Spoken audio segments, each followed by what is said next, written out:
Courtney Vandersloot left alone. Bad idea. That will lead to a timeout as Courtney Vandersloot. You want to fight as well to try and get a higher seed. When I definitely misses Swoop. I think we can all attest to, as another three is drained for New York. So close. Oh, wow. I mean, the strength of her to be able to get that there. It had a chance. Young! Back-to-back threes, almost the same spot. 7 points, 3 rebounds, 3 assists also for Mercedes Russell. Young in the paint, puts it up pretty. This is Rafi Guzon, and you are tuned in to Nothing But That Sports Talk. The playoff race in the WNBA continues to get hotter as I welcome to this episode of Nothing But That Sports Talk. Rafi Guzon alongside Trenia Barbee. Welcome back to the show. Yo, thanks for having me. Appreciate it. Yeah, it's nice that we finally can get a show where it's not like literally at the end of the season like you did the last few appearances. We're actually in the midst of a playoff run with like literally 6 days left of the season. And well, obviously you got 4 teams that haven't really clinched. You have 3 spots up for grabs involving the Dream, Mystics, and Sparks in the sky. And then, of course, my New York Liberty chasing the Aces for the top spot. Before we get into all that, let's just look back. What are your overall thoughts on the type of offseason and regular season that the Aces had? I mean, they've had one of the most historical off seasons. Gelato, please.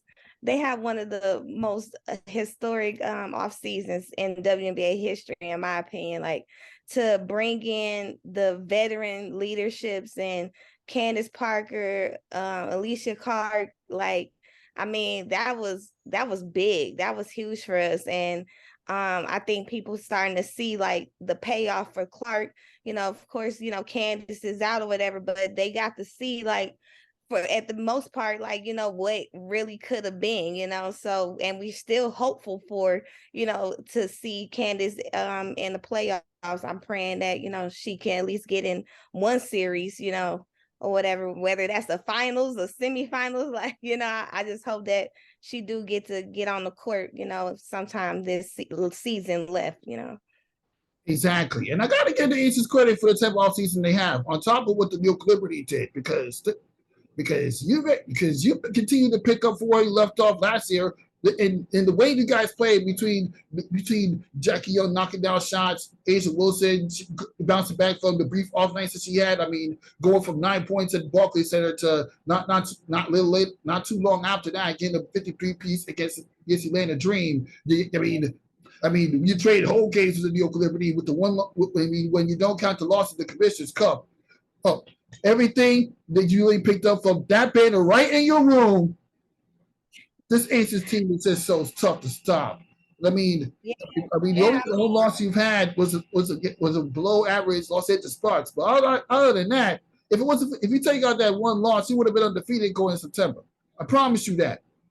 I mean, honestly, like, it's only 2 factors that have tried to derail this season from, you know, the championship, and that's fatigue and injuries.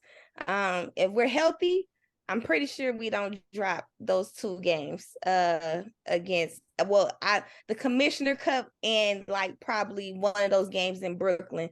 You know, if we're completely healthy. But you know, that's a factor that we can't control. And fatigue also, like I don't think people realize how tough the Aces schedule has been. Like, you know, I mean, everybody has their traveling woes and stuff, but like, I mean, the Aces are playing back-to-backs or every other night, you know, like they're really like on the court a lot, you know, and like Coach been saying, you know, they barely had time to practice sometimes, you know, so that way they can make adjustments. They just going straight into games, you know. So I mean, we didn't really expect a perfect season, but like we're still in the position that we knew we would be in the first place at the start of the season, and that's, you know, the number 1 seed going into the playoffs clinched. I mean, you know, it's nice that we got 40 games this year or whatever, so now we get to add some records and, you know, make some new records and everything like that with the total wins on the season. But that's not really what they focused about. They focused about the playoffs and you know, everything that they didn't work up to this point. Like, now they about to start playing a whole different level now. Yeah, that's what I expect from the Las Vegas Aces, and you got to give Becky Campbell credit due. She really acknowledges when the team is doing well, when the team doesn't really have it. Even on days when they're winning, they knew that they could have closed out better. They knew they had games that they can't take back. When you look back at this season, do you wish that you had the losses to the New York Liberty, the Dallas Wings, and the Mystics back? I mean, not necessarily, because we learned from all of them, like some of those games our shots was off, and instead of us, getting the ball down in the paint and driving to the basket, we just kept settling for jump shots.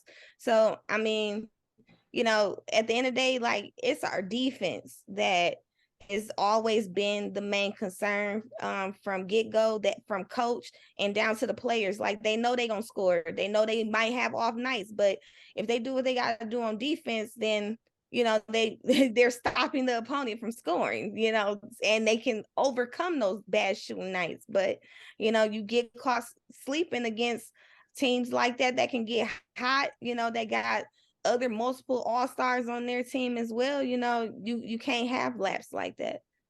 Yeah, you can. Even Asia Wilson acknowledged it. I mean, earlier in the season, in the first blowout loss to Liberty at the Barclays, I spoke to her after the game talking about holding herself accountable for 90 points, and a lot of fans didn't really like that question. But besides, if you heard that question, all the tweets that I got from people when I asked that question about being held to 9 points in season low and accountability, all I keep hearing saying, "Oh, you so disrespectful. Why would you ask that question? You didn't paraphrase it right. You didn't do this." And Asa Wilson was like, "Listen, I was drafted in 2018 to shoot that basketball, and I'm going to continue to do that because that's what the team expected me to do that. I'm going to always shoot. This doesn't validate me."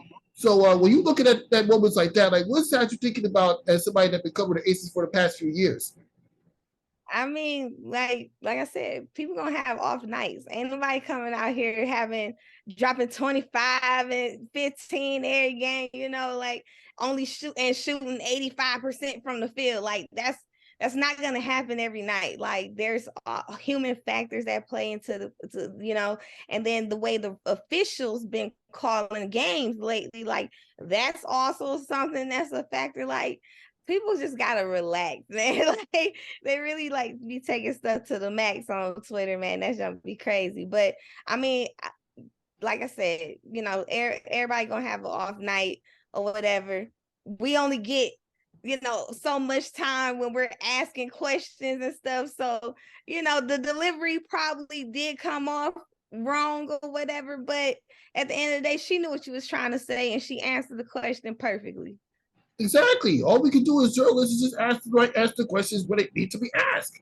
I mean, for somebody that's been covering the Aces home games, means you know that they're going to lose at least a few games. There's no such thing. Nobody's going to go 40-0. Let's just be fair. Yeah, I mean, I only had at first at the beginning of the season, I was like, I think we're only gonna lose like 3 or 4 games. And that was me like looking at our roster, like top to bottom. But like all teams, we have had, some things happen, this season that were definitely unpredictable from, when we first was looking at this roster on paper, making preseason predictions. So, we here now, and I want to say we got like 32 wins, and we still got like 2 games left. So, I mean, at the end of the day, it's been a great season. We in the playoffs. That's that's all that matters in the first place. Now it's really time to get to work. Yep, really time to get to work. And you really need to get to work because you're only a game and a half ahead of the New York Liberty. And if the Liberty win out, you're probably going to be. We get home court. We get home court. I'm not even worried about that. You can't have. Listen, you could be a half game the next time you come on the court when you have to go face the Phoenix Mercury on the road, which we should have no problem winning that game because the Mercury are out.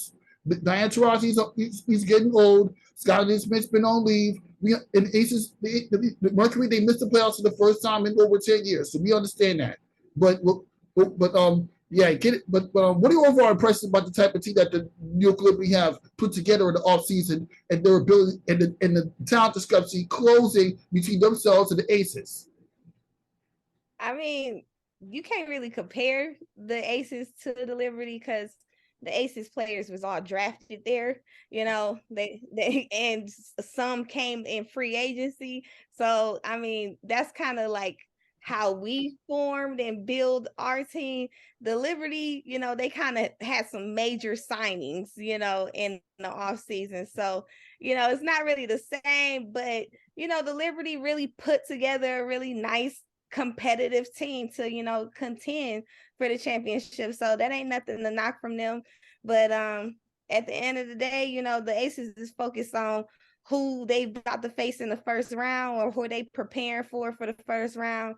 I'm hoping it's probably like, you know, the Sparks or something. I mean, not saying that, you know, the Sparks are not that good or anything, but man, they got beat up real bad yesterday, and I'm pretty sure they are ready.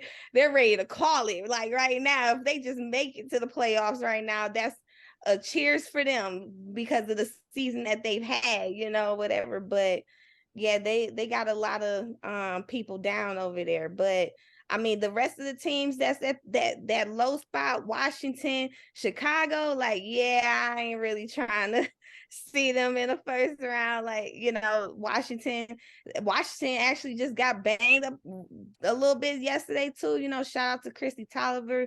You know, I really hope she's okay. Like, I mean, 6 knee surgeries, man. I know what a ACL or something look like, you know. So, you know, I'm just praying for her. But yeah, man, it's some tough teams that's at that rounding out, fighting for that position in the 7 through 8 or the 6 through 8 spot, 9 spot. You know, like it's gonna be crazy.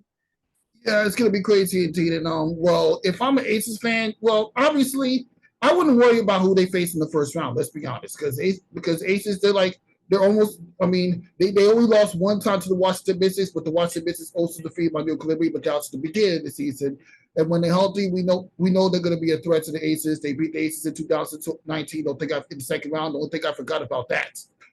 Yeah, but they got Alicia Clark on the Aces now. She was on that team back then. So, you know, like I said, it's up to, you know, however they want to play it out. You know, who's gonna see what these teams do down the stretch. And at the end of the day, the Aces gonna be ready for whoever they step on the court with. We're gonna have home court. And yeah, man, I don't think nobody wanna come in the house first playoff game, first round, man. Like that's gonna be tough. Yeah, it's going to be tough indeed. I mean, the Sparks handed the one loss that actually counts towards the standings out. Well, it's kind of wishy-washy when it comes to Sparks. But then again, the Aces are good enough to beat anybody up until the finals when you have to face my New York Liberty, or if the Liberty get as far as they could. I must say the Liberty better watch out too, man. I don't think any team want to see the Atlanta Dream first round or second. Honestly, like I mean that team is dead. That team got some sleepers on there, and they put it together. That'll be tough. That'll be real tough. And I mean, you can't count out the Sun either. Like I mean, they were just They were just in the finals last year, so you can't count them out either. Yeah, there's a lot of teams you can't count out. But the one team that you can't cut out, a team that returned to the playoffs after a one-year hangover, the Minnesota Lynx, they just clinched a playoff spot yesterday. But, I mean, we thought they were going to be in a rebuilding phase. I mean, you drafted Damian Miller. You still got Nafisa Collier. You got some pieces that knows a little thing or two about playing the WNBA Finals. And you're being coached by Sherelle Reeve. And, yeah, let's not as long as you've been following the WNBA, you know the type of coaching style that Sherelle Reeve is descended upon a bunch of rebuilding players, a bunch of up and coming players. I mean, Damian Miller was built different because of the coaching style of Sherelle Reeve. I can't sleep on the type of coaching that Sherelle Reeve has been. She built that Minnesota Lynx dynasty in 2010s. Yes, so Cheryl Reeves, she you know, she has coached, you know, some greats in our game. Simone Augustus, Maya Moore, you know, Seal, like I mean, like Rebecca Brunson, like come on, like she's definitely coached some goats in our game. And I mean, she got some baby goats in Diamond Miller, and you know, she has Nafisa Collar, like you said, she's been killing it. She was actually even in the MVP discussion for a little bit there, but Asian Stewie and AT kind of running off to the finish line in that race. But you still can't take away from the strong season that she had, even being an All-Star and everything this year. But yeah, man, I mean, they got some dogs on there.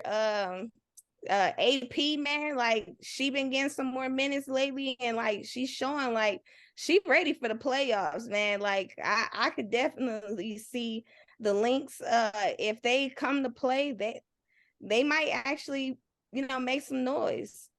Yeah, they could. They have that potential to be upset minded. I mean, they were asleep. They were literally a sleeper. We didn't think they were going to be this good this fast. But Yeah, again, they linked up with some real clutch wins, and when teams were out here, like the Fever, losing heartbreakers, it seems like the Lynx that are actually closing those type of games. That's why they're in the position that they're in right now.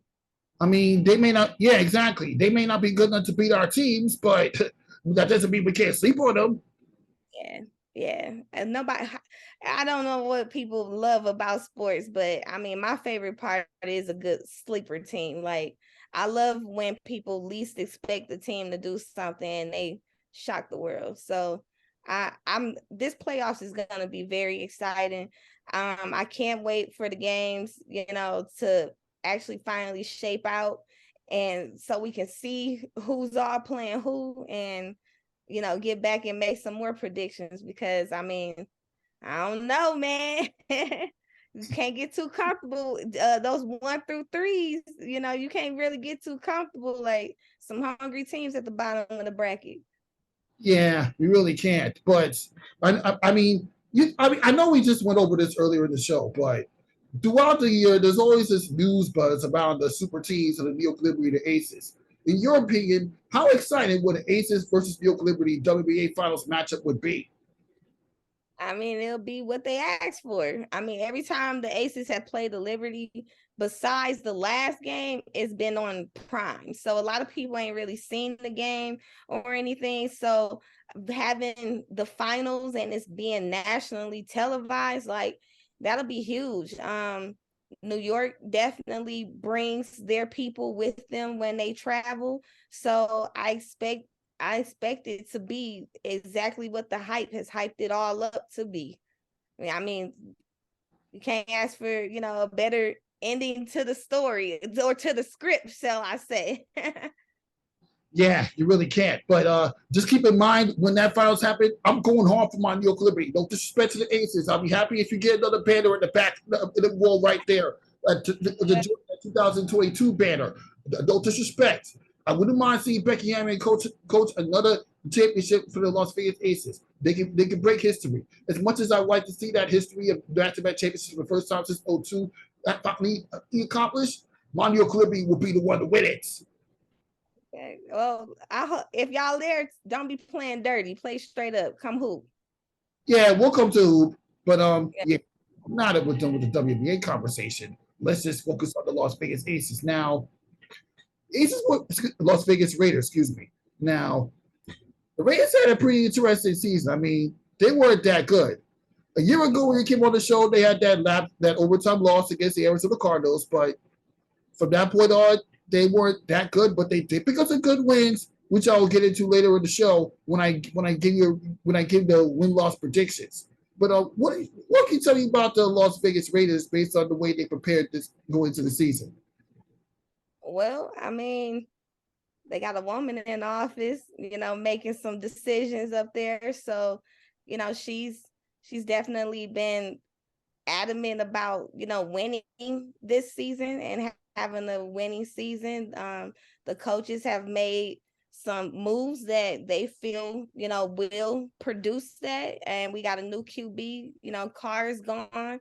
And, so we still got probably the best receiver and running back in the league, in my opinion. Then, on defense on the other side, Mad Max and those boys, like, I mean, I don't see us not having at least 7 or 8 wins this season. But I mean, if it's anything less than that, it'll be a huge disappointment. And I feel bad for any Raiders, man, that walk around town, because right now they getting booed right now. Yeah, but they had a good offseason picking up Jimmy Garoppolo. We know how good he is for the San Francisco 49ers. I mean, Josh Jacobs, you started running back. You got Devontae Adams. I mean, you know how huge he is. So with all these names I just mentioned, they should be able to get back to being the playoff team they were a few seasons ago when they lost to the Bengals. So yeah, but we can take into consideration now the defensive scoring that could play a role in how far they go. But yeah, I mean, preseason we look pretty good. That Cowboys game, that was a little rough. Tom Brady's telling them to go ruin their day. We got our day ruined. Like, but they play this weekend. Kick off the season and everything. So I think it'll be a fun one. I had a chance to catch up with Mark Davis at the last Aces game that they won, and he was in great spirits, was more into the game that he was at, but he was like, he's excited for the season and it's gonna be fun. Yep, it should be fun indeed. Now, win-loss predictions. Started with week 1, you opened up the season at Denver against the Broncos. Do you see him winning that game? Who playing the Denver Broncos? The Las Vegas Raiders. Man, honestly, we could win that game. We can win that game. Russ, this is his second season with them, so he definitely probably has more time to get used to that unit and the coaching and the playbook or whatever. But that's a winnable game. I think that's a winnable game for the Raiders. Okay, that's a win. Now we get to week 2. They face the Buffalo Bills in Buffalo. Man, Bills Mafia.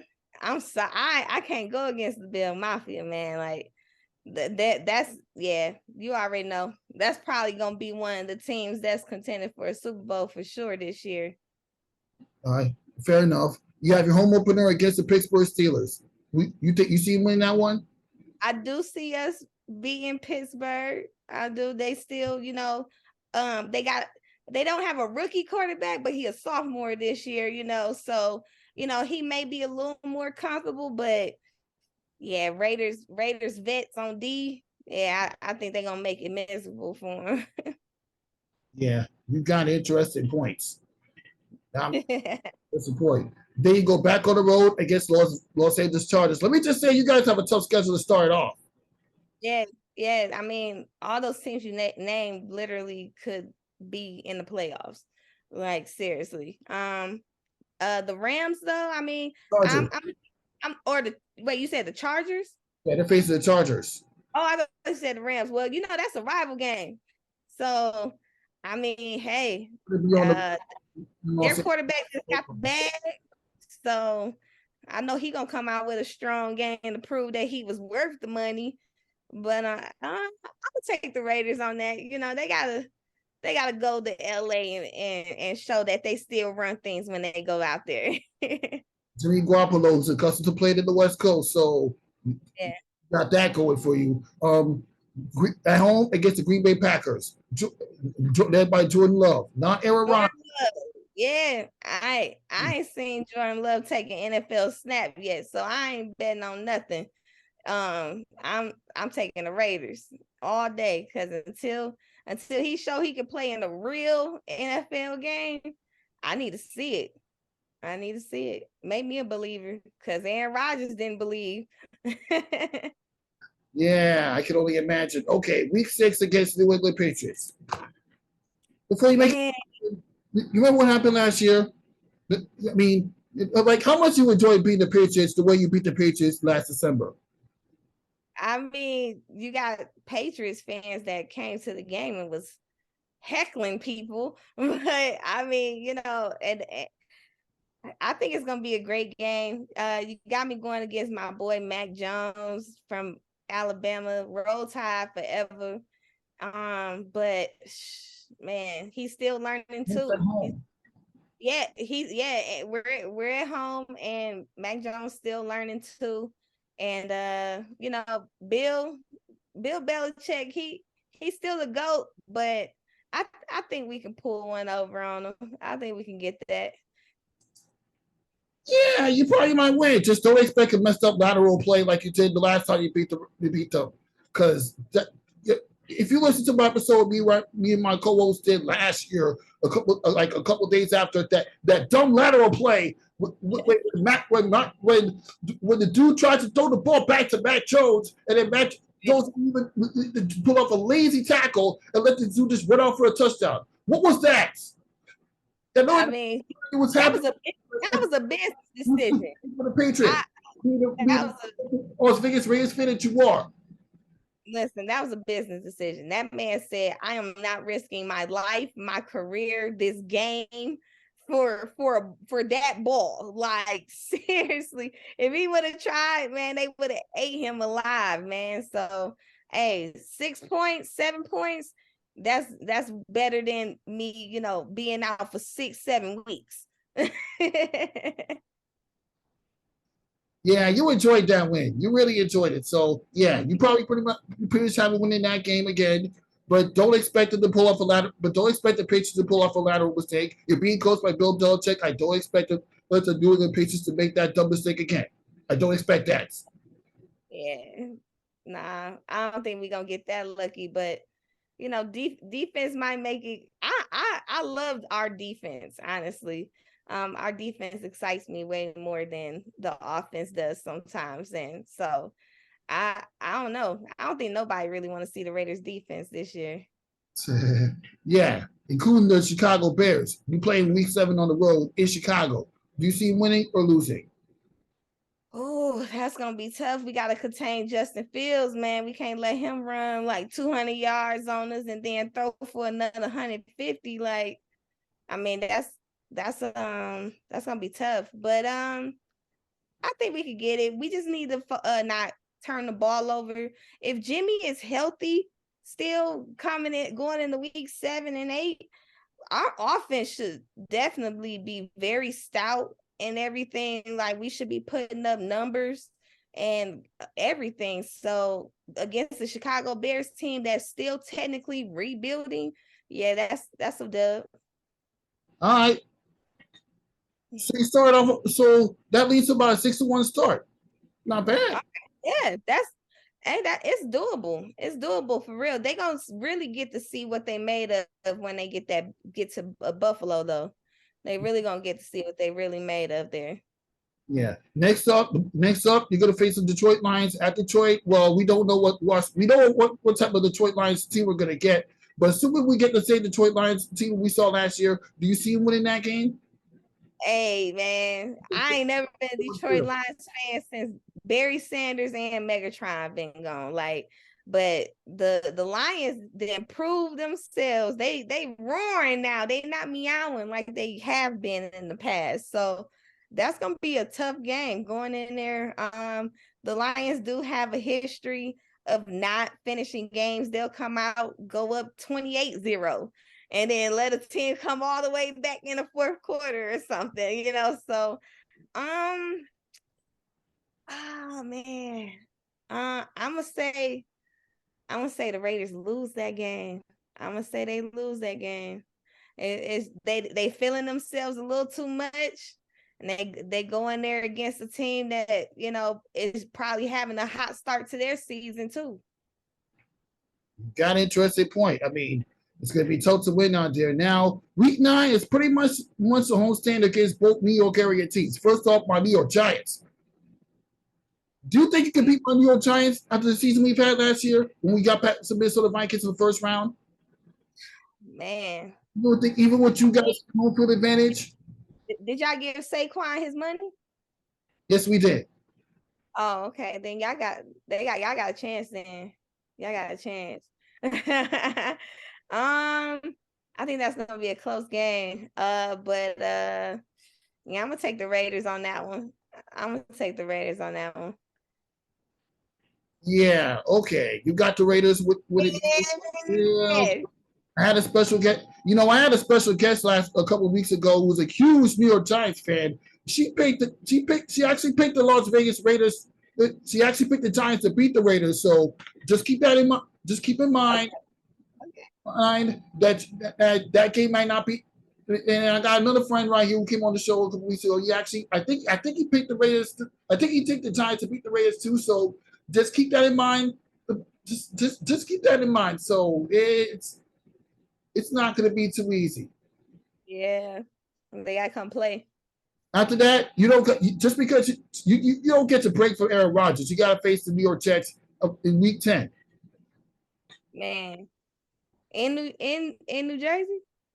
No, in Las Vegas. I was in Las Vegas. I think we could get that game. Aaron Rodgers, he gonna do what he do, but at the end of the day, he's still with a new team.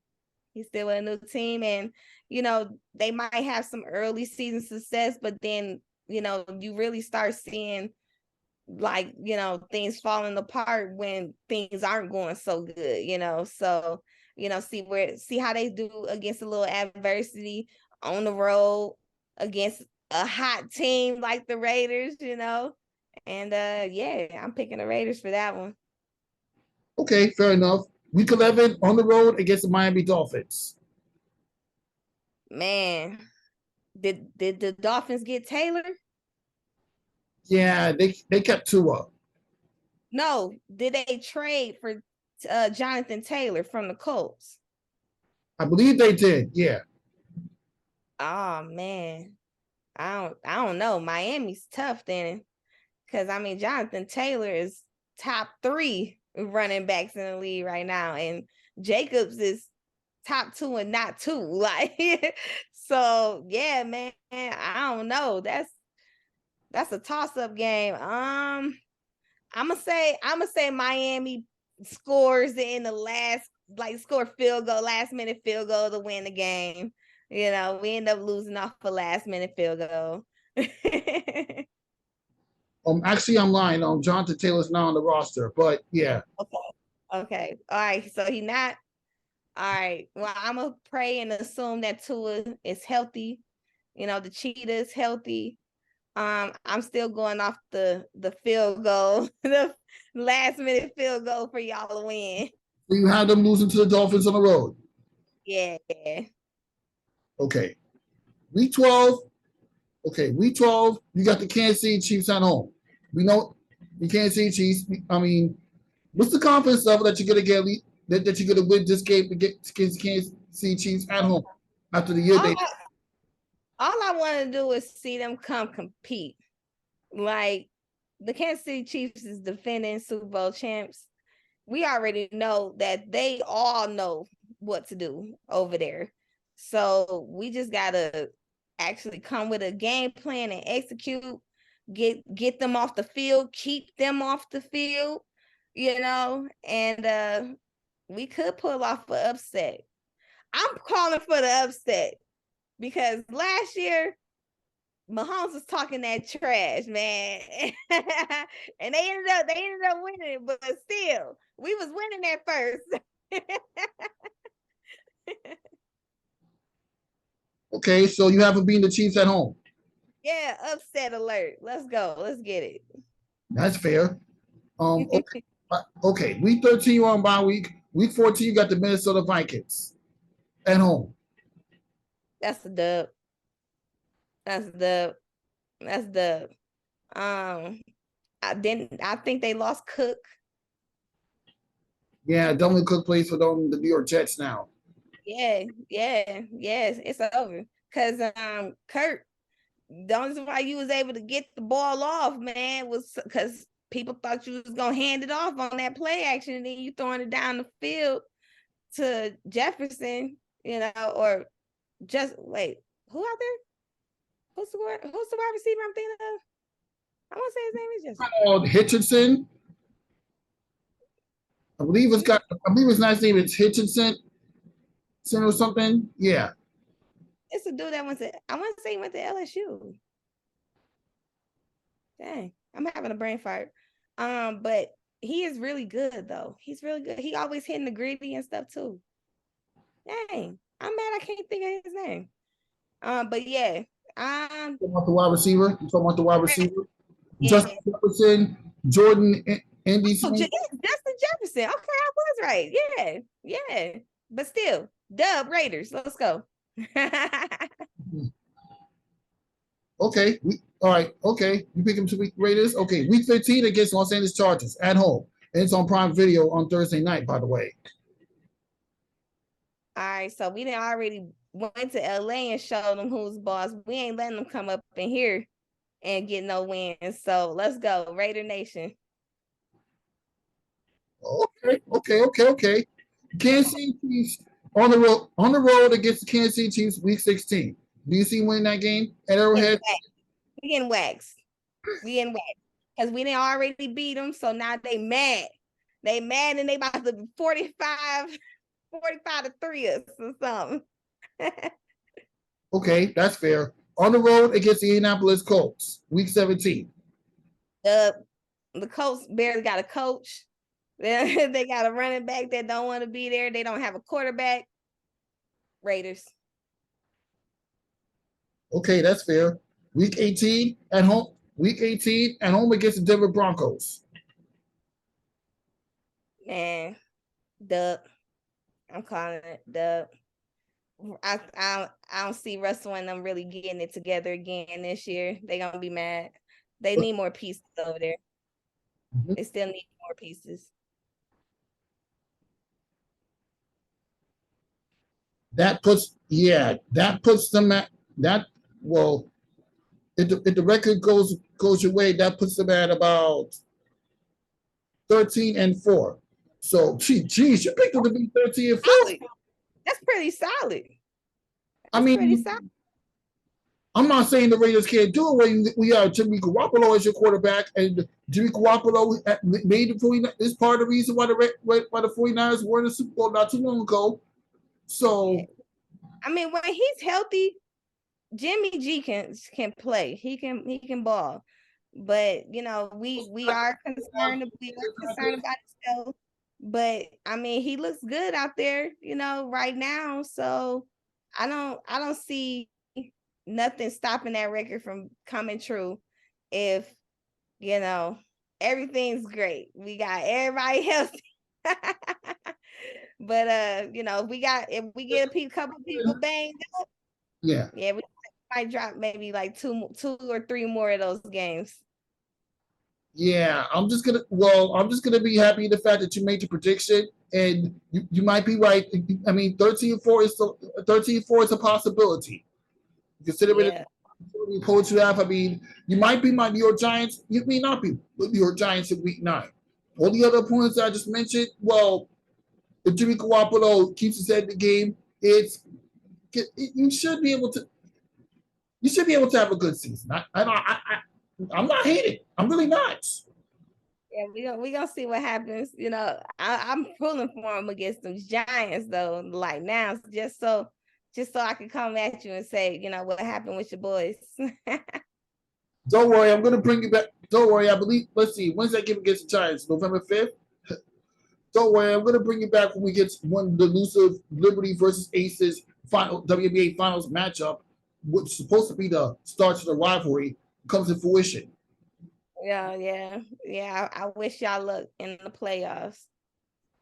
Yeah, I wish your team luck in the playoffs as well. And obviously, I know you had the All-Star break earlier this year, where All-Star Saturday was pretty much tip for tat with an Aces player with Chelsea Gray and Kelsey Plum winning the skills challenge, Sabrina Nestor winning with 3-point shootout, and then Team Stewart getting the best of Team Wilson in the All-Star game. So I know the All-Star break just passed earlier this year, but you being down there in Vegas, like, what are your overall thoughts on this one? Was it better than recent All-Star breaks down in Vegas? I mean, Vegas really showed out this year for All-Star. This is my second one, and it was definitely very cool to be a part of. They had so much going on for the fans to experience and go to. The ladies, whether you were an All-Star or not, the W pulled up and really show support for the ones who did get selected and everything. And it was just a really nice experience for the fans. Vegas really put on.